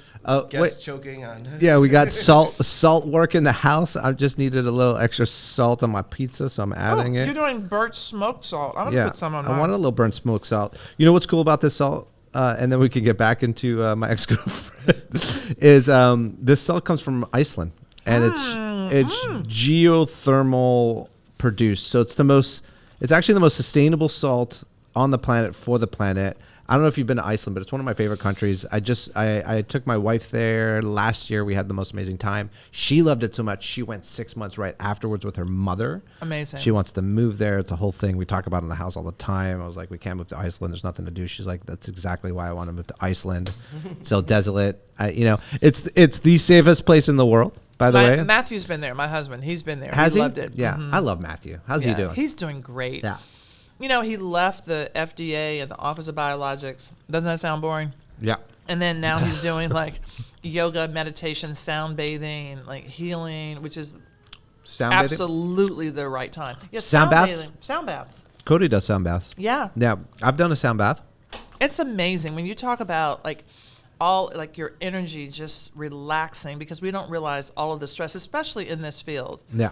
I think when you're doing television, when you're doing hospitality, and you're working in restaurants, it is a lot, and you're giving, and sometimes you don't really stop and slow down and allow yourself to relax and reset. Let's talk about that a little bit, because you know what? The massive amounts of mental health issues in our industry, whether you're behind the stove or you're on a show or you're running a ton of restaurants, whatever it is. And so how do you take care of yourself in such a demanding industry? And it's kind of a, I always look at it in our industry, it's a little bit of a pandemic that we don't talk about. I mean, yes, there's drugs and there's all these addiction issues, but it all relates to mental health of our industry, right? Where it feels like, we are working so hard all the time, whether it's, again, behind the stove or on set or whatever, we're always the first to respond, to help, to do charitable things. And you lose track of really being able to take care of your health. And Cody's the one who introduced me to sound baths. I love the vibrations. Yes. Right. And yes. I love just having that feeling, right? You can really kind of lose yourself and look at yourself sometimes and take care. And I think it's very important. So how do you, what are some of the things that you do? I'm sure people would be interested in knowing. Well, one of the things that I did even long before I got involved in cooking and food, I mean, I've always sort of relied on my spiritual life. So meditation, and all of that. I get massages, acupuncture, facials. I mean, I've always been into self-care like that, like all the time. And knowing when to just step away. A lot of times people say, whenever I see you, you're so happy. I mean, nobody is happy all the time. Right. I'm always grateful for people to come up to me and say hello, and I'll talk to you when I'm out. But if I don't feel like that, I don't go out. Right. Yeah. You just stay in. I just stay in, and I stay in, and I will, eat, sit on the couch, watch, bad TV, and just regroup. And I know that about myself. It helps that my husband is in this self-care, industry. Definitely, yeah. So our house is really calm. He brings the peace.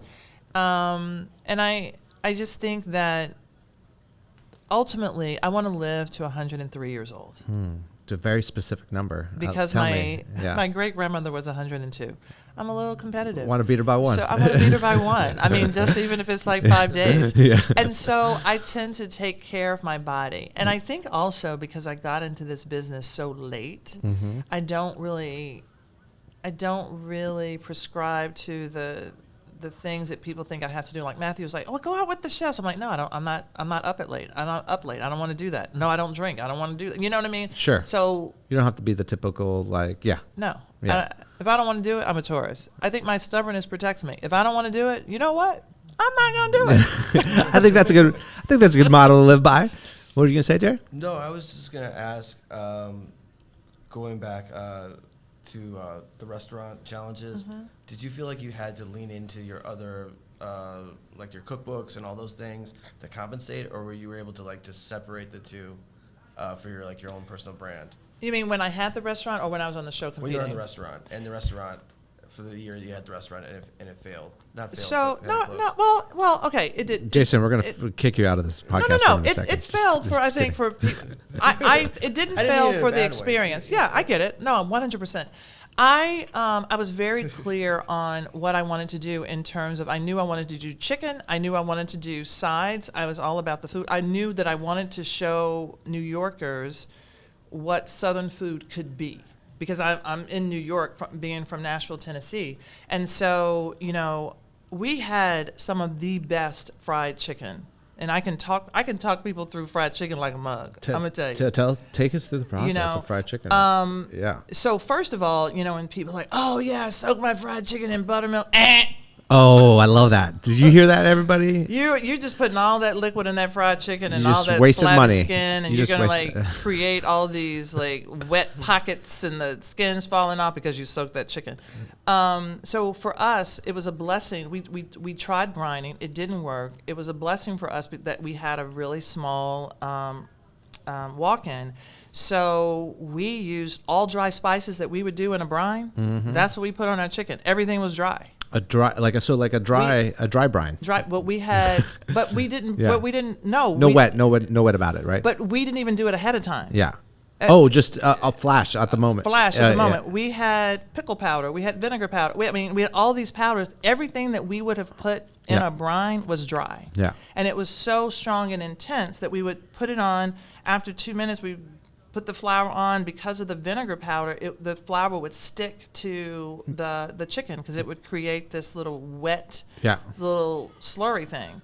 And then we had those pressure fryers. Oh, the henny pennies. Yeah, Big we had time. the henny pennies, and Yeah. then so we program them flash hot, then it goes back down low for the chicken to cook, and then it finished high. Finish so high. they were all programmed, and our chicken was just flavorful and delicious, and it wasn't just in the skin. Yeah. So our flavor went It through. permeated through the chicken. Yeah. I love that. Yeah.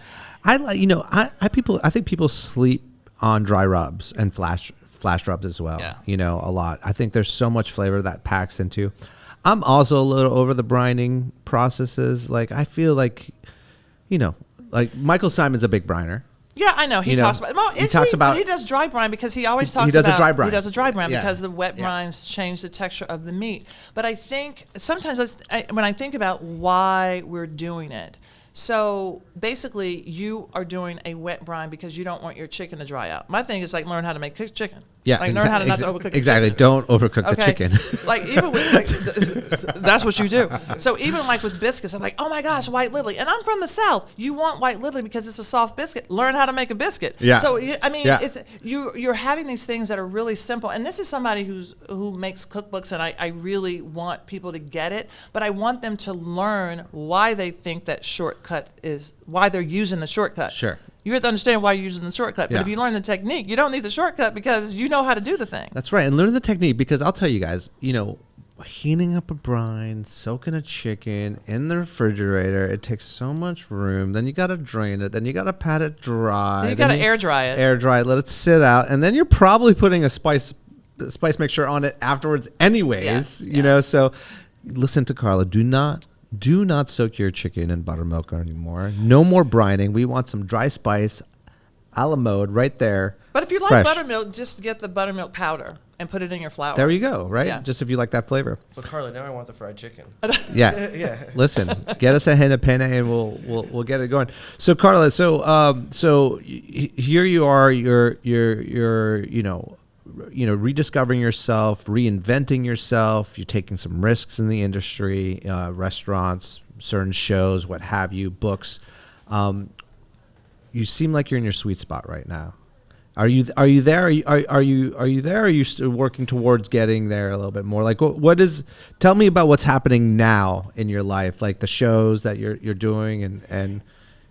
Well, let me talk about the sweet spot. So how would I define the sweet spot? Yeah, tell me that. Defining the sweet spot for me is being able to say yes to the things that I want to do or create those things and say no to other things. I don't feel like I have to do anything. That's right. If honestly, if they said you're never going to do any of the shows on Food Network ever again, I'm like, okay, well, that's fine. I enjoyed it, and now there's time to write a new chapter. So I don't hold so tightly onto those things. I think so. I'm working on the new show is Harry Potter Wizards of Baking. Yes, tell me about. It's going to be huge. Tell me about this show. Dude, tell me about this show. November 14th. November 14th, Warner Brothers is putting all of its eggs into this basket, y'all. Please watch. It is going to be amazing. And it filmed on the actual set of Harry Potter. I worked with in London. Oh wow. Yeah. Wow. Yeah. And it's an actual attraction that you can go and see the set. And so we were working overnight. Yeah. Because it's like 40 minutes out of London. I almost went. I was just in London with my kid. Leviston. We had just done Universal, thanks to Jason. He hooked me up with a golden ticket. Amazing. Listen, this man hooked me up with a golden ticket He has ruined my son for every my kids other. also. Yeah, you ruined your kids. Yeah. It was like backstage, no lines, no nothing. You enter Dude. through the exit. Through the exit, I went to every single thing that you could possibly imagine in Universal. We got back to the airport. This is a quick little story. We're sitting in line for the airport to get on, and my kid looks at me. He's like, "Dad, can we just use the Golden Bass?" And I'm like, I was like, Jason, but Do you not have pre-check and clear? I have clear, but I don't. There's Clear's just not so that good. many things these days to get on an airplane. I don't know. Look, Yeah. you can get the golden ticket. It's Yeah. just $80. Yeah, Okay, but to that point. But by the way, I've had it's not called the golden ticket, but going to Disney with that Yeah. with a Oh, the guide, VIP, and you, yeah. Yeah. dude, it's amazing. There's no we're spoiled. But tell me, so Harry Potter it's filmed in London. It was filmed in London. There are teams of 2. The bakers are incredible, and they're making these huge builds. This is the first time that I am judging like this huge, like Yeah. big thing, like 3 feet tall and 2 feet wide, and creating magic and all these different things in addition to flavor and taste and texture. Yeah. So it was just massive. And the Weasley twins, James and Oliver Phelps, are the hosts.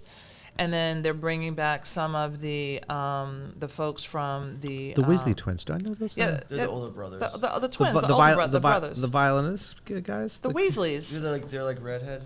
Yeah, but Yeah. don't they play violin together? Like, aren't they mute? Aren't They're they? like the older brothers that run the father's shop, I think. They have like glasses and they're short. Or am I thinking the No, wrong you're thinking twins? they're- I'm yeah, thinking the wrong wrong tw- twins. yeah. Okay. They're not short at all. I gotta. They're actually really tall. I gotta Yeah, get. they're really- I gotta get out more. But okay, the Weasley. I don't know. I'm so Yeah, bad at that's this. okay. The Weasley did. But what I love about this is you don't have to be a Harry Potter fan to enjoy the show. Yeah. I think there are so many surprises. The bakers are so talented, and that's the thing that we're focused on and celebrating. And also they're bringing some of the actors back. So Warwick Davis, who's one of the little people, he is so funny. Yeah. Oh my gosh! And this is a Food Network show, right? It's a Food Network show. Okay. Yeah, it is really, really fun and fantastic. Is there?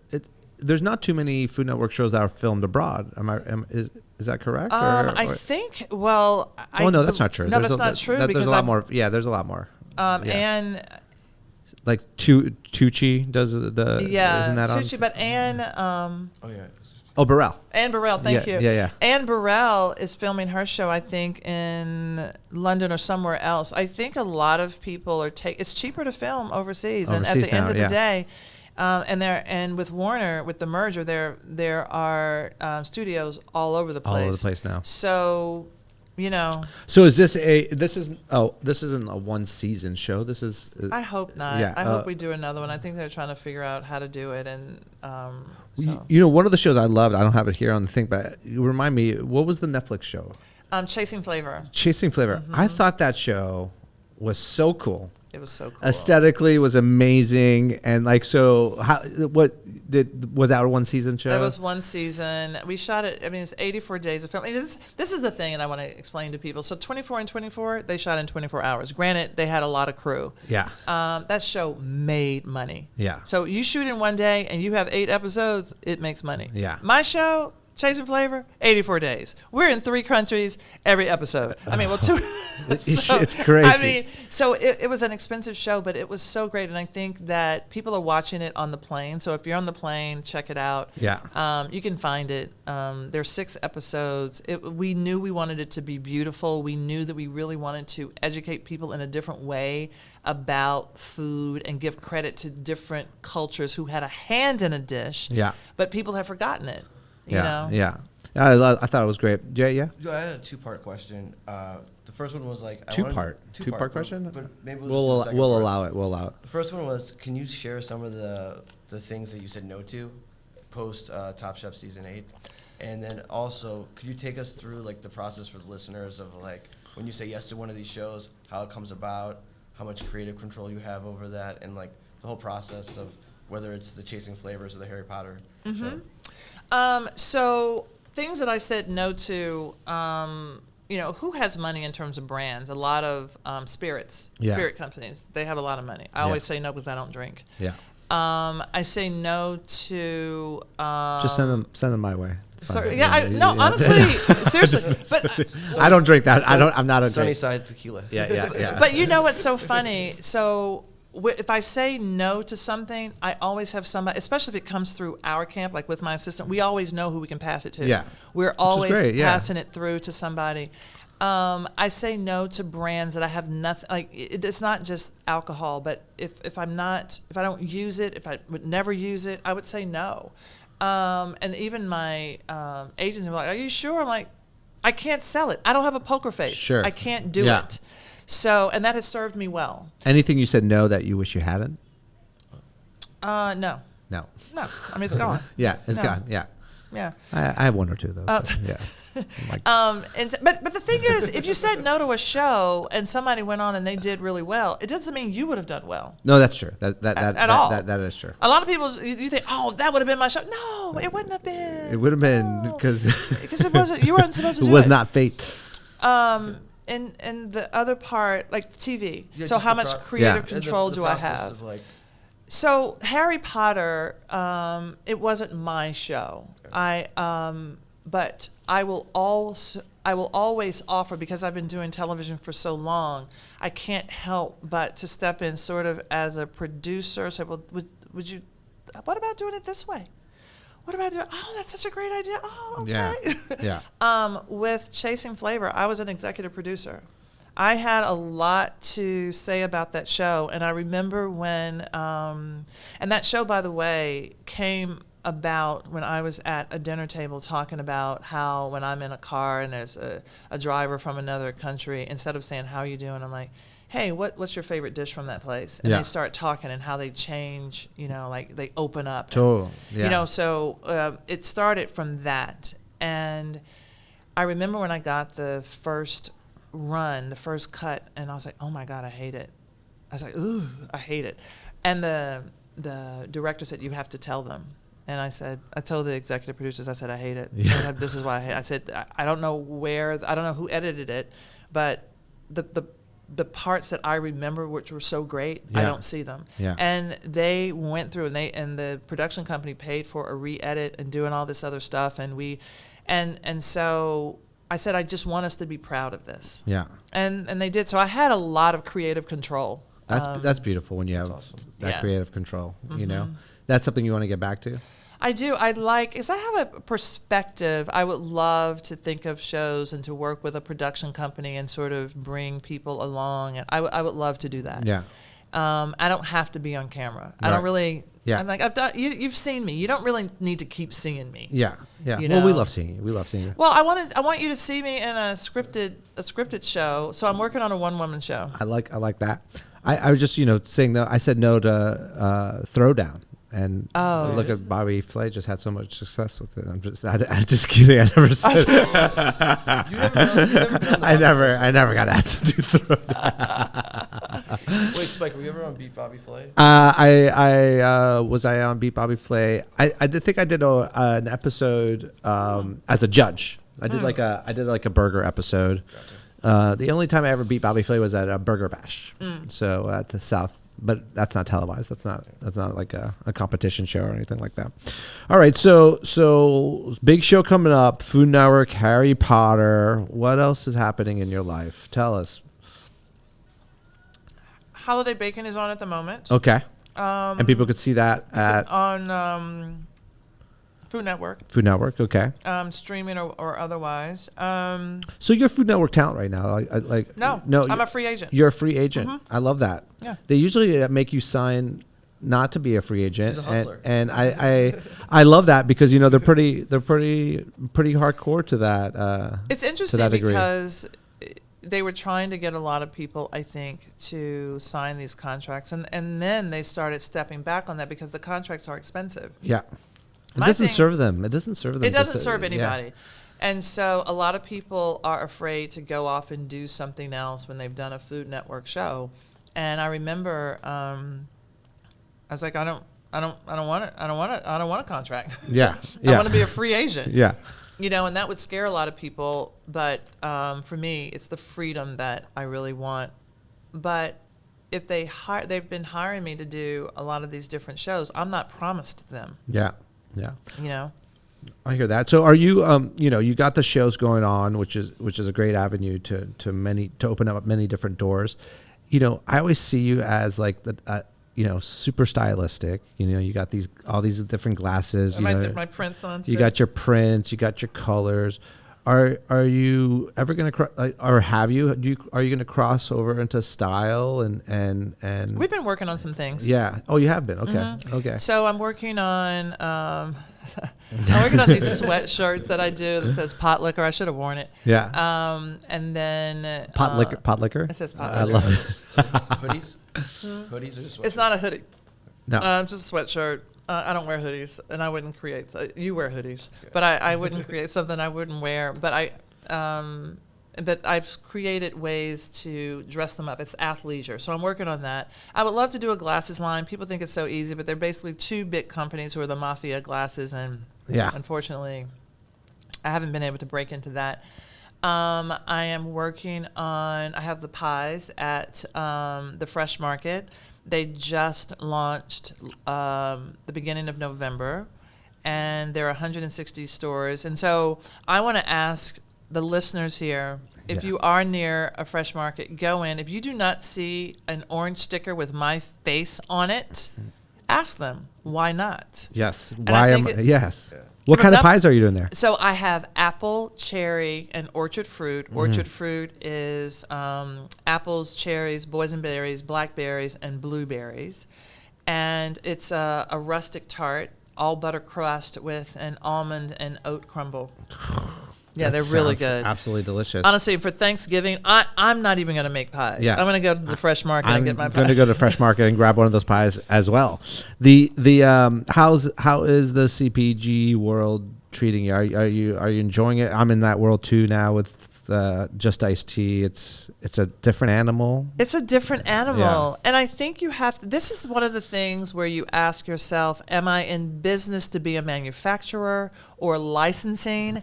Because in doing this thing, even with the clothing, it was like all of a sudden we were thrown into manufacturing, and we didn't think through that. And I'm like, oh, whoa, I don't know if I want to do that. It's something as simple as, when this sells in different states, do I have to do a return in all of those states, like a tax return in all of those states? Yeah. And now I'm paying for those tax returns, but the sales may not be great, and I'm paying for that now, overwhelming my team. Yeah. Right? So all of those things that no one ever thinks about, and they don't counsel you about it. And so that's been a learning process. And what to say yes to, and just what to say, you know what, I would like to do that, but it's not for me. It's not for me.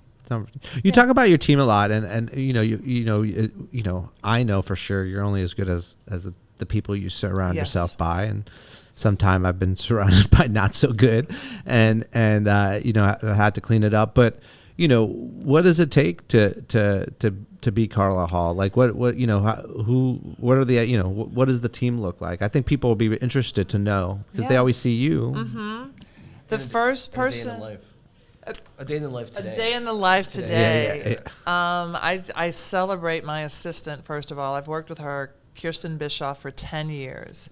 She's amazing. She's a amazing. big protector of your time. Dude, she's the Oz behind the door. I was like, Kristen probably hates me because I'm like, can we please get Carla? Can we please get Carla? But so I'm in the background. She always asks me, and I said, this is something that I want to do. So she has to try to fit it in, like where. But listen, but that's how it happens. Yeah, of course. You gotta be persistent. But the other thing is sometimes if she'll say, I don't know about this. I said, I want to do that.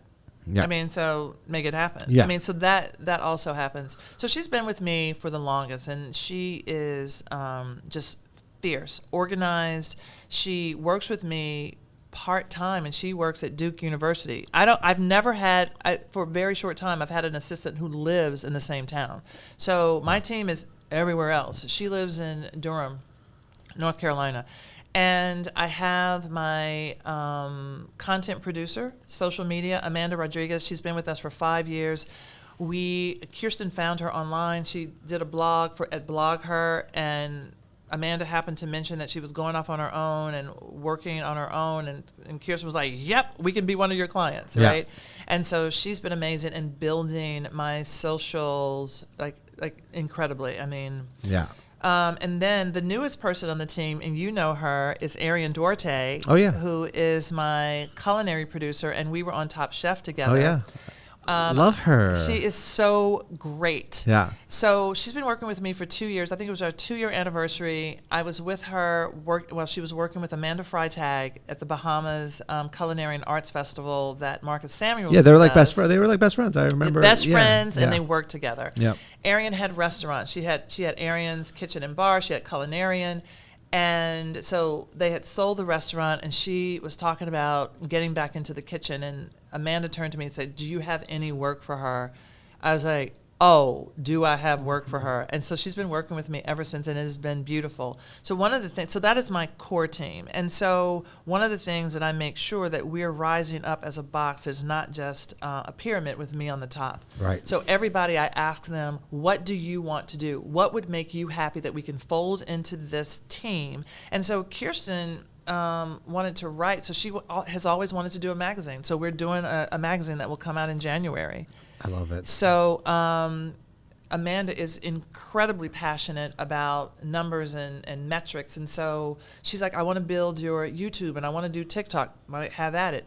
Arian is a caterer. She's like, Carla, we can do catering with your name. We can have a whole arm with your catering. So I've never had that. So it would be the first time that when people say, hey, do you want to do dinners? And I could actually do dinners because I have a caterer. Yeah. But it also helps them. Every single thing that they're doing, it helps them. Yeah. Kirsten also acts as sort of an agent. She doesn't want to tell anybody, but she brings things in. Because she's done that so much, when she brings things in, she makes a percentage off of them. Yep. So my team is amazing. Then outside of that, I have my accounting team. The name of them is Watch Her Prosper. Yeah. They are incredible and amazing. I have my attorney woman, and Very then, important. very important, the Yeah. attorney, and then I have my quarterback who's at CAA, who's another young woman. So there are a lot of women. Yeah. A lot of women, and I've actually fired people from my team. I Yeah. said, you're off the team. Yeah. And those were all the men. No, just kidding. You gotta go. So, Carla, it's just been such a pleasure to have you. I know we're coming up towards time. You're a very busy person, but I always do like ending the podcast. Is I know you do a tremendous amount of community work. Yeah. I know you support a vast variety of initiatives. Of course, we're hosting a food fight tomorrow. Mm-hmm. It's already here. I think it's our 20th anniversary, yes, right? A food fight is tomorrow, so we're bringing in all the big dogs to kind of help, and of course we're here at DC Central Kitchen, which I was introduced to 15 plus years ago, and as you know, but maybe our viewers don't know, is that here at DC Central Kitchen they put people that are looking for second, third, fourth chances in life. People that have been incarcerated and have many different troubles in their life, and they put them through a culinary training, right? And through that culinary job training, they're able to feed some homeless people. They're able to also make meals for school, healthy meals for schools, and it's just an amazing organization. It's one that's also dear to my heart. But I just want to give you a moment to shout out your involvement with other organizations, what's happening and in that world. So I've known about DC Central Kitchen since 1995. I've been working with them. Wow, which is you've crazy. been way before me. With Marianne Ali. We were in culinary school together. Yeah, and RIS was part of that whole world, right? Yes, yes. So another organization that I work closely with is Helen Keller International. Because I wear glasses, because I am interested in the work that happens in Africa. They're all about children and child sight and health care, empowerment of women, especially, the empowerment of children from 0 to 2 and the work that they do around the world. I am on the board of Gen Youth. Did you do something with Gen Youth? I don't think I have. No. But so that's the organization. I might have, but. Well, advocating, again, for kids. And the NFL partnered with pause for the minute. I'm menopausal, y'all. This is the first time that I'm having a hiccup, which is so amazing. The Dairy Association. And then I just came off of the board of 4-H. But one of the things that I knew that when I was on television, I was like, what is going to be my platform and to give back? But I've always been a part of giving back. And that's one of the things I think with chefs, we're so giving and so generous with our time that it is baked in from culinary school that you give back. Yeah. And so that just has continued since I went in 1995. Well, we love you for that. And it's just so funny. We didn't even get the chance to talk about it, but because we're so busy, but Carla and I took a huge trip to Peru together. Mozambique. I'm sorry. I went on to Peru, but and it was with CARE. Yeah. And it was all about empowering the women and smallhold farmers.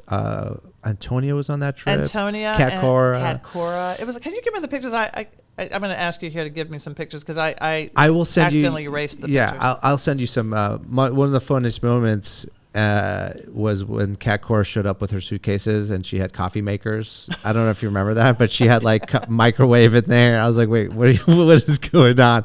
I love Cat Cora, but it was just such a great trip that I always remember. That was one of my special trips. And now I don't know if you know, but I source for Just Iced Tea. I source all our tea leaves are from Mozambique. Oh, amazing. Yeah, so it's like it's all fair trade, and we give living wages back to the community that are picking our tea leaves. There's so much more that can be done there, but we're doing as much as we can. But it's so nice to hear about that stuff. If people want to know more about you, is there a website? Where should they go? Shout out your handles. Yeah, go to my website first, carlahall.com, and that's Carla with a C. And then I'm on Instagram, Carla P. Hall. That would be for Patrice. I'm on X. I'm on X.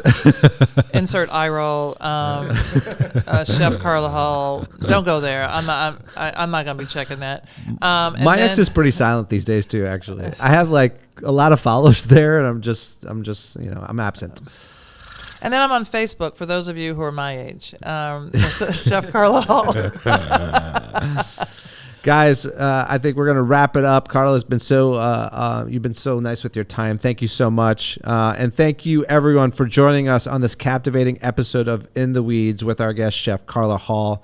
You can see Carla on Food Network's Harry Potter Wizards of Baking, premiering November 14th. That's coming up at 8 p.m.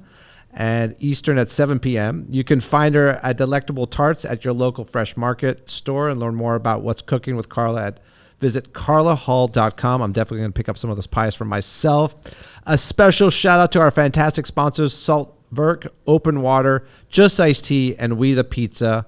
More ocean, less plastic. If you haven't tried Open Water, it's time to hydrate and drink up. Visit drinkopenwater.com to learn more and find local dining locations and retailers to pick up a bottle. They're everywhere. You can see Open Water. They're absolutely everywhere. No one wants to use plastic anymore, people. Discover the refreshing taste of Just Iced Tea at eatthechange.com and satisfy your pizza cravings with We the Pizza at wethepizza.com. You will not regret it. And a huge thank you goes to our broadcast home, DC Central Kitchen, for their unwavering support. They're not just serving up food, they're serving up real change. Learn more and get involved at dccentralkitchen.org. To catch up on past episodes or to subscribe for future ones, head over to intheweedspod.com, Apple Podcasts, or Spotify. The kitchen may be closed for now, but the conversation never stops. We are 86. Until next time, everybody.